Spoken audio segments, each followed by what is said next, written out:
បាទសូមគោរពជំរាបសួរដល់ពុកម៉ែបងប្អូនជាទីគោរពស្រឡាញ់រាប់អានខ្ញុំលោកកពុកសាទមានដំណរសប្បាយចែកព្រះបន្ទូលដំណឹងល្អនៅក្នុងសប្តាហ៍ទី4នៃរដូវបុណ្យចម្លងនេះព្រះសាគមបានយកសប្តាហ៍ទី4នេះទៅជាទិវានៃការត្រាស់ហៅស៊ីនឹងព្រះបន្ទូលដែលយើងស្ដាប់នៅក្នុងសប្តាហ៍នេះដែលដកស្រង់ពីគម្ពីរយ៉ូហានចំពុក10ខ1ដល់ខ10ហើយនៅក្នុងព្រះបន្ទូលគឺព្រះយេស៊ូវបញ្ជាក់ខ្លួនឯងថាព្រះអង្គជាគង្វាលដ៏សប្បុរសគង្វាលដ៏ល្អនេះទី1ទី2គឺព្រះអង្គបានបញ្ជាក់ថាព្រះអង្គជាទ្វារសម្រាប់ឲ្យជាមចេញចូលគឺខ្ញុំនឹងហើយជាទ្វារសម្រាប់ឲ្យជាមចេញចូលនិងទី3គឺព្រះអង្គមកក្នុងលោកនេះដើម្បីឲ្យមនុស្សមានជីវិតគឺជីវិតយ៉ាងពេញបរិបូរណ៍អញ្ចឹងចំណុចទី1ដែលខ្ញុំចង់ចែកគឺ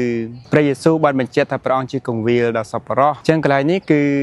ព្រះអង្គបញ្ជាក់អំពីគង្វាលស្គាល់ជាមរបស់ព្រះអង្គក៏ជាមរបស់ខ្លួនរីឯជាមស្ដាប់សំឡេងគង្វាលកន្លែងនេះគឺមានអត្ថន័យជ្រៅដែលខ្ញុំចង់សង្កត់ធ្ងន់ថាជាមដែលស្ដាប់សំឡេងរបស់គង្វាលគឺ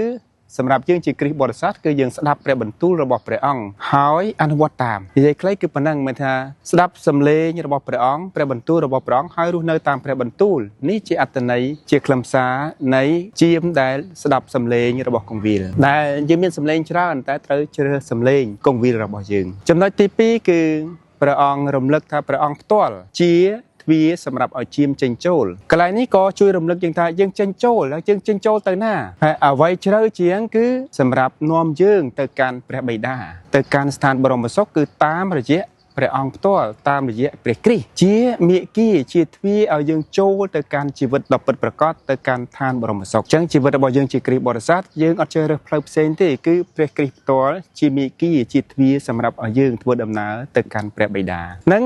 ព្រះអង្គយាងមកមិនមែនដើម្បីបំផ្លាញជាមស្វែងរកជាមនិងឲ្យជាមមានជីវិតមានន័យថាព្រះអង្គយាងមកក្នុងលោកនេះព្រះអង្គបានបូជាព្រះជន្មរបស់ព្រះអង្គដើម្បីឲ្យជាមរបស់ព្រះអង្គមានជីវិតគឺមានព្រះជន្មផ្ទាល់របស់ព្រះជាម្ចាស់អញ្ចឹងព្រះអង្គជាគង្វាលដ៏សប្បុរសជាទ្វារសម្រាប់ឲ្យជាមចេញចូលនិងគង្វាលនេះបានបូជាជីវិតដើម្បីសង្គ្រោះជាមរបស់ព្រះអង្គដោយសេចក្តីស្រឡាញ់រីឯជីវិតរស់នៅរបស់យើងម្នាក់គឺចូលចេញតាមទ្វារនេះគឺចូលចេញតាមជីវិតរបស់ព្រះគ្រីស្ទដោយរស់នៅកាន់ជាប់នឹងព្រះបន្ទូលរបស់ព្រះអង្គរស់នៅដោយយកតម្រាប់តាមព្រះអង្គគឺដោយស្រឡាញ់គ្នាទៅវិញទៅមកតាមគំរូដែលព្រះអង្គស្រឡាញ់យើងរហូតបូជាជីវិតអញ្ចឹងឲ្យគ្រប់ទង្វើនៃជីវិតរស់នៅរបស់យើងជាទង្វើដែលចេញពីសេចក្តីស្រឡាញ់ទោះបីតូចធំប៉ុណ្ណាក៏ដោយជាទង្វើដែលចេញពីបេះដូងទង្វើដែលចេញពីចិត្តនោះជាអត្តន័យនៃទង្វើឬខ្លឹមសារនៃទង្វើរបស់យើងម្នាក់អញ្ចឹងសូមព្រះជាម្ចាស់ប្រទានប្រពរដល់យើងឲ្យគ្រប់កិច្ចការនៃជីវិតរស់នៅរបស់យើងយកព្រះគ្រីស្ទស្ដាប់សំឡេងព្រះគ្រីស្ទនិងយើងដឹងថាជីវិតនៅទិសដៅនៃជីវិតរបស់យើងគឺយើងធ្វើដំណើរទៅកាន់ព្រះបិតា